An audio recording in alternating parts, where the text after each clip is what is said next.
Matthew James on the Ramby Hills. I'm just reaching the summit, and it's a nice crisp blue sky day here in Canberra. How is everybody this morning? I hope everybody is absolutely fine. Everybody is buzzing. It is a good day. It is a Sunday. It is a rest day for many, and here I am doing what I love most, and that is having another walk. I saw the sunrise probably about 20 minutes ago. I'm just making my way up to the summit, and there we are. There we are at the top. I will be talking to you guys about some subject today. I will speak to you very Hi, shortly. it's Matthew James. It is I. It is the Ramby Hills. There be sunshine behind. There be blue skies ahead. There be the moon in front. And here we have Matthew James. How are you all today? How are you doing? I'm just going to start talking about identifying weakness, recognizing weakness, and how to turn weakness into strength. Because we all have an Achilles heel. We all have something which makes us vulnerable, which makes us vulnerable to attack or ridicule, or the dweller on the threshold. We all have a problem. We all can identify with a weakness or a lesson or something that really we feel a little bit threatened by. And the idea is to actually turn this weakness into strength. Because when we're vulnerable, we're fearful. And when we're fearful, the dweller on the threshold will strike with one of life's lessons. Because we are here to learn. We are here to turn our weaknesses into strengths. We are here to identify those problems that we have, those weaknesses within ourselves, to actually turn into strengths. That is the whole point of this exercise, the whole point of being in this charade. Everybody is learning, everybody has weakness, but how do you turn a weakness into a strength? That is the $1 million question. It's not easy, not meant to be easy. You've got to identify your weaknesses and your vulnerability, and you've got to work with them. Now, how do you work with them? We have a powerful tool at our disposal. It's called the power of imagination, the power of the conscious mind or the unconscious mind. We have the ability to think of our weaknesses and how to turn them into strengths. And meditation is probably a fantastic means. In fact, it is a fantastic means of sorting through your weaknesses. Contemplation. This is why Buddhists, this is why students of the occult have contemplated and meditated and mused for centuries, for time immemorial. Because when you think of something, when you meditate on something, when you visualize something, the brain, the body thinks it's real. And you can actually use that ability to convince yourself that a weakness is a strength.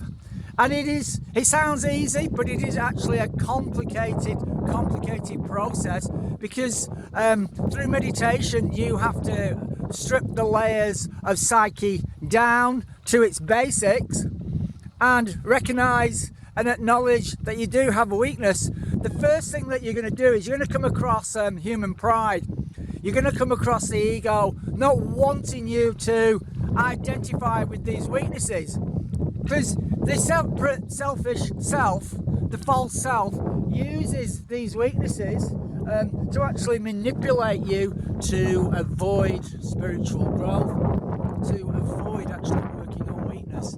Really, spirituality or psychic development is not about these wonderful tools of visionary and medium. It's more about actually working on weaknesses and turning them into self. That is what true into strength. Sorry.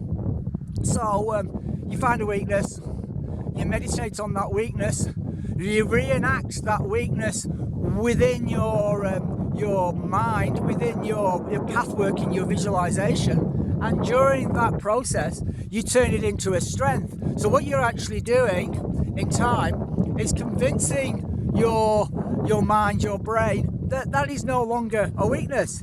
It is actually a strength. And it is a process that cannot be done in 2 minutes. It cannot be done in a year. It will take a lifetime to actually truly develop it. And that is why it is a continuing journey of development, of self-development. That is basically how you turn a weakness into a strength, in my opinion anyway. It's all about creative visualization.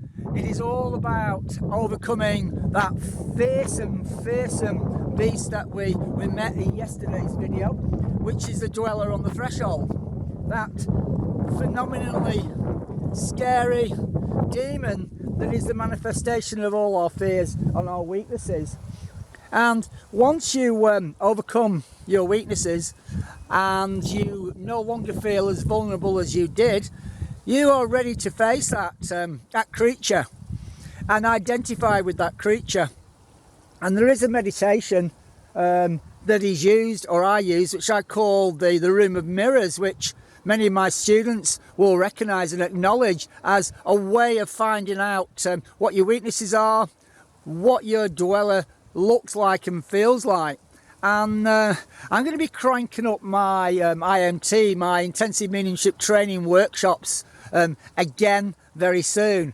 And a main important part of my IMT is the meditation, is the visualizations, because I recognized early on in my own development really how important it is to do these meditations and these visualizations. So I will talk more on this subject in the next daily vlog, the next daily video log, blog. Until then, you've been listening to Matthew James on the Urambi Hills. Bye for now. This is Matthew James on the Urambi Hills. We've got a fantastic day here. I can see the sun there. There's the sun, right there. This is me, Matthew James. It is I, and this is the Urambi Hills. And this is another one of my Matthew James on Helium outtakes. And I hope you don't mind me being silly, but at times it's great to have fun. And I found this ability to make my voice squeaky, so I'm going to use it from time to time to make ghastly videos. And this is one of those ghastly Matthew James on Helium videos. So just bear with me, let me get my normal head back on. Squiggly, squiggly.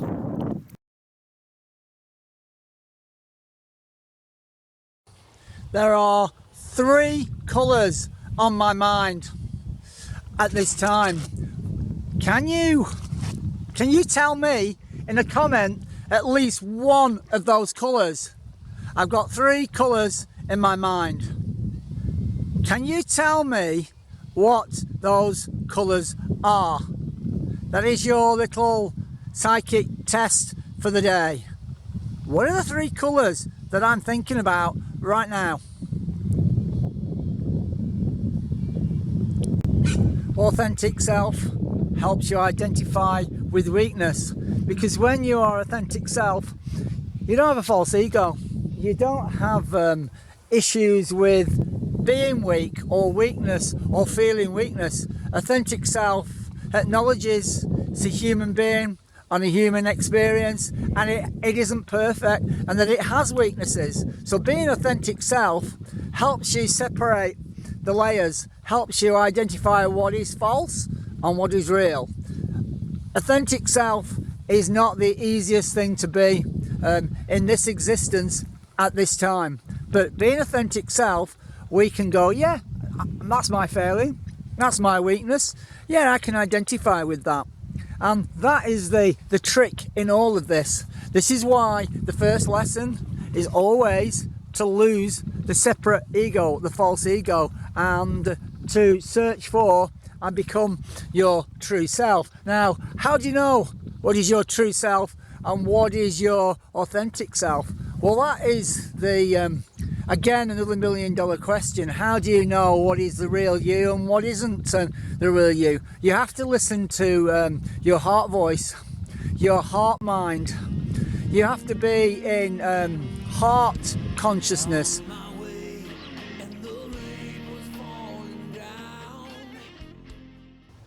It's almost like, in my opinion, that the universe grades us on how much it can trust us, how much it can impart its layers to us, and the more we're truthful to self, the closer we get to authentic self and being ourselves, effectively our soul, then the more that the universe is going to trust us, and the more that metaphysical, mystical things actually happen to us. Because mystical and metaphysical is basically not of this earth dimension, of this earth vibration, but of another earth vibration. I mean, you get closer to self and true self, you start accessing those other dimensions. And we do get graded, we do get tested. Sometimes we don't know what we've done wrong, sometimes we don't know what we've done right, but it's all about identifying those lessons, those tests, those pitfalls, and it's identifying them, acknowledging them, and really enduring the lessons that the universe has in store for us. So this is really the last video of today. We have been talking about identifying weaknesses and turning them into strengths. So until next time, you've been listening to Matthew James on the Urambi Hills. Bye.